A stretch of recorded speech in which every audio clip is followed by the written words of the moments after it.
ಗಣೇಶ ವಿಸರ್ಜನೆ ವೇಳೆ ಕಲ್ಲು ತೂರಿರೋ ಆರೋಪ ಕೇಳಿ ಬರ್ತಾ ಇದೆ. ಆಗ ನಾಗಮಂಗಲ ಆಯ್ತು, ಈಗ ಮದ್ದೂರು ನಿಗಿ ನಿಗಿ ಅಂತ ಇದೆ. ಗಣಪತಿಯ ಮೆರವಣಿಗೆ ವೇಳೆಯೇ ಈ ಕಿರಿಕ್ ನಡೆದಿದೆ. ಇನ್ನು ಡಿಜೆ ಬಳಕೆಗೆ ವಿರೋಧಿಸಿ ಗಣೇಶ ಮೂರ್ತಿಯ ಮೇಲೆ ಕಲ್ಲು ತೂರಾಟ ನಡೆದಿದೆ. ಲೈಟ್ ಆಫ್ ಮಾಡಿ ಮಸೀದಿಯಿಂದ ಕಲ್ಲು ತೂರಾಟ ಮಾಡಲಾಗಿದೆ ಅನ್ನುವ ಆರೋಪ ಕೇಳಿ ಬರ್ತಾ ಇದೆ.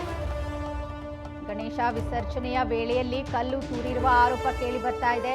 ಆಗ ನಾಗಮಂಗಲ ಆಯ್ತು, ಈಗ ಮದ್ದೂರು ನಿಗಿ ನಿಗಿ ಅಂತ ಇದೆ. ಗಣಪತಿ ಮೆರವಣಿಗೆಯ ವೇಳೆಯಲ್ಲಿ ಈ ಕಿರಿಕ್ ನಡೆದಿದೆ. ಡಿಜೆ ಬಳಕೆಗೆ ವಿರೋಧಿಸಿ ಗಣೇಶ ಮೂರ್ತಿಯ ಮೇಲೆ ಕಲ್ಲು ತೂರಿರುವ ಘಟನೆ ನಡೆದಿದೆ. ಲೈಟ್ ಆಫ್ ಮಾಡಿಸಿ ಮಸೀದಿಯಿಂದ ಕಲ್ಲನ್ನ ತೂರಾಟ ಮಾಡಲಾಗಿದೆ ಅಂತ ಹೇಳಲಾಗ್ತಾ ಇದೆ. ಮಂಡ್ಯದ ಮದ್ದೂರು ಪಟ್ಟಣದಲ್ಲಿ ಈ ಘಟನೆ ನಡೆದಿದೆ.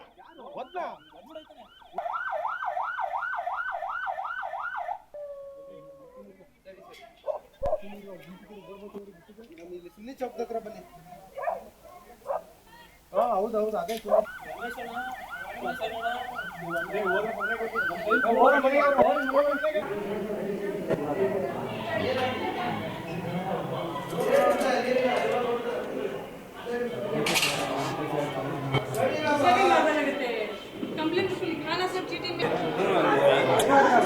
ಹಂಗಲ್ಲ ಕಣ.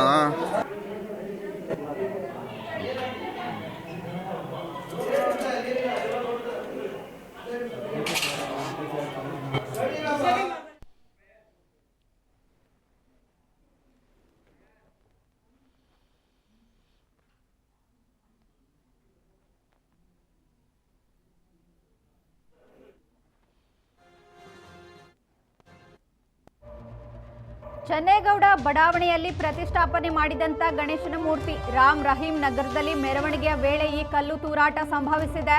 ಮೆರವಣಿಗೆಯ ವೇಳೆ ಅನ್ಯ ಧರ್ಮೀಯರು ಕಲ್ಲು ತೂರಿರುವ ಆರೋಪ ಕೇಳಿ ಬಂದಿದೆ. ಪ್ರತಿಯಾಗಿ ಮೆರವಣಿಗೆಯಲ್ಲಿ ಭಾಗಿಯಾಗಿದ್ದವರಿಂದಲೂ ಕೂಡ ಪ್ರತಿಯಾಗಿ ಕಲ್ಲೆಸೆತ ನಡೆದಿದೆ. 10ರಿಂದ 15 ಕಾಲ ಆತಂಕದ ವಾತಾವರಣ ಸೃಷ್ಟಿಯಾಗಿದೆ. ಎರಡು ಗುಂಪುಗಳನ್ನ ತಕ್ಷಣವೇ ಚದುರಿಸಿದ್ದಾರೆ ಮದ್ದೂರು ಪೊಲೀಸರು. ಪರಿಸ್ಥಿತಿ ಹತೋಟಿಗೆ ತೆಗೆದುಕೊಂಡಿದ್ದಾರೆ ಪೊಲೀಸರು. ಗಲಭೆಯಿಂದ 30ರಿಂದ 40 ಮಂದಿಗೆ ಗಾಯಗಳಾಗಿದೆ. ಅವರನ್ನೆಲ್ಲ ಆಸ್ಪತ್ರೆಗೆ ದಾಖಲಿಸಲಾಗಿದೆ. ಮದ್ದೂರು ಸಾರ್ವಜನಿಕ ಆಸ್ಪತ್ರೆಯಲ್ಲಿ ಗಾಯಾಳುಗಳಿಗೆ ಚಿಕಿತ್ಸೆಯನ್ನ ನೀಡಲಾಗ್ತಾ ಇದೆ. ಇನ್ನು ಪಟ್ಟಣದಾದ್ಯಂತ ಬಿಗಿ ಭದ್ರತೆಯನ್ನ ಕೈಗೊಂಡಿದ್ದಾರೆ ಮದ್ದೂರು ಪೊಲೀಸರು. ಗಣೇಶ ವಿಸರ್ಜನೆ ವೇಳೆ ಕಲ್ಲು ತೂರಿರೋ ಆರೋಪ ಕೇಳಿ ಬಂದಿದೆ. ನಾಗಮಂಗಲ ಆಯ್ತು, ಈಗ ಮದ್ದೂರಲ್ಲಿ ಸ್ಟಾರ್ಟ್ ಆಗಿದೆ. ಗಣಪತಿ ಮೆರವಣಿಗೆ ವೇಳೆಯೇ ನಡೀತಿದೆ ಕಿರಿಕ್. ಅನ್ಯ ಧರ್ಮೀಯರಿಂದ ಕಲ್ಲು ತೂರಾಟ ಮಾಡಿರುವಂತಹ ಆರೋಪ ಕೇಳಿ ಬಂದಿದೆ. ಡಿಜೆ ಸೌಂಡ್ ಕೇಳ್ತಾ ಇದೆ ಅನ್ನೋದನ್ನ ವಿರೋಧಿಸಿ ಗಣೇಶ ಮೂರ್ತಿಯ ಮೇಲೆ ಕಲ್ಲೆಸ್ತಿದ್ದಾರೆ ಅನ್ಯ ಧರ್ಮೀಯರು. ಲೈಟ್ ಆಫ್ ಮಾಡಿಸಿ ಮಸೀದಿ ಒಳಗಡೆಯಿಂದ ಕಲ್ಲುಗಳನ್ನು ತೂರಲಾಗಿದೆ. ಇನ್ನು ಮಂಡ್ಯದ ಮದ್ದೂರು ಪಟ್ಟಣದಲ್ಲಿ ಈ ಘಟನೆ ನಡೆದಿದೆ. ಚನ್ನೇಗೌಡ ಬಡಾವಣೆಯಲ್ಲಿ ಪ್ರತಿಷ್ಠಾಪಿಸಲಾಗಿದ್ದಂತಹ ಗಣೇಶ ಮೂರ್ತಿ ರಾಮ್ ರಹೀಂ ನಗರದಲ್ಲಿ ಮೆರವಣಿಗೆ ಮಾಡ್ತಾ ಇದ್ದಂತಹ ಸಂದರ್ಭದಲ್ಲಿ ಕಲ್ಲು ತೂರಾಟ ಮಾಡಿರುವಂತಹ ಆರೋಪ ಕೇಳಿ ಬರ್ತಾ ಇರುವಂಥದ್ದು.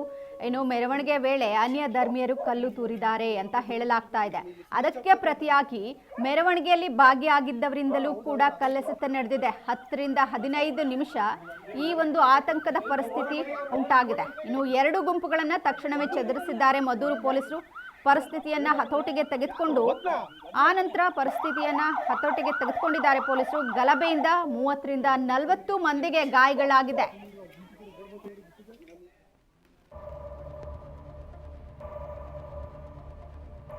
ಮದ್ದೂರಿನಲ್ಲಿ ಗಣೇಶ ವಿಸರ್ಜನೆ ವೇಳೆ ಕಲ್ಲು ತೂರಾಟ ಕೇಸ್ಗೆ ಸಂಬಂಧಪಟ್ಟಂತೆ ಕೇಸ್ ಸಂಬಂಧ 20ಕ್ಕೂ ಹೆಚ್ಚು ಮಂದಿಯನ್ನ ವಶಕ್ಕೆ ಪಡೆದಿದ್ದಾರೆ ಖಾಕಿ.